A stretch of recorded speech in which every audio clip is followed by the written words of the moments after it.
ehsonni mukofoti faqat ehsondir.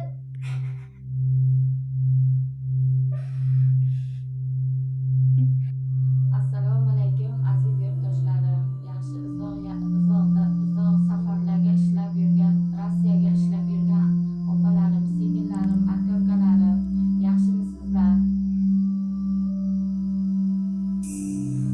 Sog' salomat ishlab yuribsizlarmi?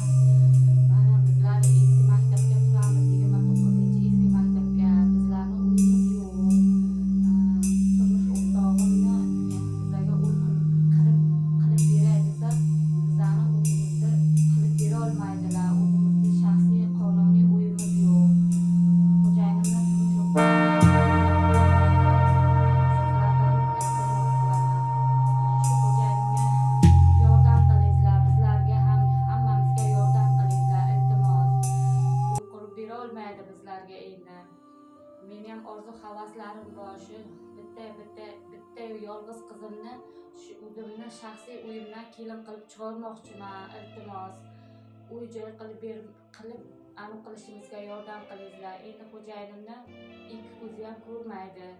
Endi ko'zini davlatishga ham, Hindistonga ham endi foydasi yo'q. Tomirlari qurigan deyapti, aziz yurtdoshlar. Bizlardan qaytmasa Allohimdan qaytar, iltimos, yordam qilinglar.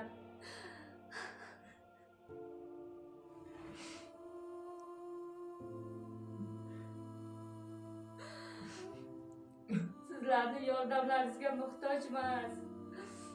Ehsonni mukofoti faqat ehsondir.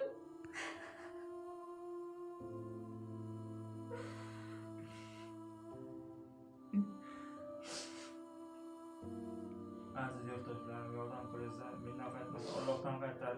Allohdan qaytmasa Xudodan qaytar. Ehsonni mukofoti ehsondir. Iltimos, yordam qilinglar. Sabot pesha insonlarim, xorijdagi yurtdoshlarim, yordam qilinglar. Qo'llaringizdan kelgancha yordam qilinglar. Ro'za Ramazon oylariga yordam qilinglar. Mendan qaytmasa Allohdan qaytsin. Bir nafaqat